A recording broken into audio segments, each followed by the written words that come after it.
Assalamualaikum warahmatullahi wabarakatuh. Yang saya hormati Ibu Sofa Zahrotul Humairah MPD selaku dosen pengampu mata kuliah pembelajaran bahasa Indonesia kelas tinggi. Perkenalkan, nama saya Adam Putra Prayoga dengan NIM 2486206054 dari kelas 4B PGSJ STKIP PGRI Pacitan. Video ini saya buat sebagai bentuk pemenuhan tugas ujian akhir semester untuk mempresentasikan resum jurnal ilmiah yang berjudul Pengembangan Media Pembelajaran Digital untuk Meningkatkan Literasi Membaca Siswa Sekolah Dasar yang ditulis oleh Adelina Suryahati Pawestri pada Juli 2025. Baik, langsung saja kita menuju pembahasan berikutnya. Identitas jurnal. Judul: Pengembangan Media Pembelajaran Digital untuk Meningkatkan Literasi Membaca Siswa Sekolah Dasar. Penulis Adelina Suryahati Pawestri. Jurnal PGSJ Indonesia atau JPI. Edisi volume 11 nomor 1 Juli 2025. Penerbit Universitas PGRI Jakarta dengan isi jurnal yang sudah saya berikan di sebelah kanan saya. Latar belakang dan tujuan penelitian. Kajian di dalam jurnal ini dilatar belakangi oleh kenyataan bahwa kemampuan literasi membaca siswa sekolah dasar di Indonesia masih tergolong rendah dan belum mencapai tingkat yang diharapkan. Hal tersebut berdasarkan hasil data PISA. Oleh karena itu, kita memerlukan upaya dan inovasi yang nyata untuk meningkatkan kualitas pembelajaran. Metodologi penelitian. Meninjau dari aspek metodologi, penelitian di dalam jurnal ini menggunakan pendekatan kualitatif dengan metode library research atau studi pustaka. Data dikumpulkan dari berbagai sumber sekunder ilmiah yang terpercaya seperti buku teks, artikel jurnal, proceeding, hingga laporan penelitian terdahulu yang relevan.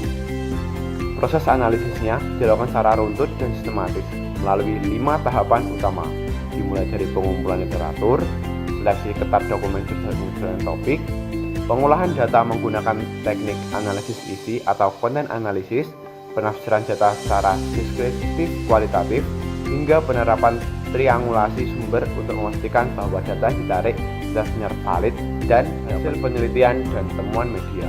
Melalui metode tersebut, hasil penelitian menunjukkan beberapa temuan penting mengenai ragam media digital beserta kontribusinya bagi NSD. Pertama, buku digital interaktif terbukti menaikkan minat baca. Kedua, aplikasi mobile memudahkan siswa membaca di mana saja demi membangun kebiasaan. Ketiga, video pembelajaran memperjelas materi lewat visual dan audio. Keempat, game edukasi menstimulasi keaktifan. Kelima, blog literasi memberi ruang untuk berdiskusi. Dan yang keenam, komik digital mampu menarik fokus anak lewat visual yang komunikatif. Penggunaan media digital ini secara kolektif terbukti meningkatkan aspek motivasi, keterlibatan, kemampuan berpikir kritis, hingga kualitas literasi baca siswa. Namun, jurnal ini menggarisbawahi satu poin esensial, bahwa keberhasilan media digital ini sepenuhnya tetap bergantung pada kompetensi kita sebagai guru dalam merancang media yang adaptif terhadap karakteristik murid. Analisis kritis, kelebihan dan kekurangan. Sebagai mahasiswa kependidikan, saya juga melakukan telaah kritis terhadap jurnal ini. Kelebihan utama jurnal ini terletak pada pembahasannya yang komprehensif karena mensintesis banyak hasil riset sebelumnya. Selain itu, topiknya juga sangat relevan dengan pemanfaatan teknologi di sekolah dasar. Metode ditulis secara runtut serta memberikan contoh media konkret yang aplikatif bagi praktisi pendidikan. Meskipun demikian, terdapat beberapa keterbatasan dalam jurnal ini. Karena metodenya murni studi pustaka, tidak ada sajian data real dari hasil implementasi langsung di sekolah. Penulis juga belum membandingkan efektivitas antar media digital tersebut secara spesifik, serta belum mengupas tuntas kendala teknis di lapangan, seperti masalah kesenjangan, perangkat atau jaringan internet di daerah. Kesimpulan.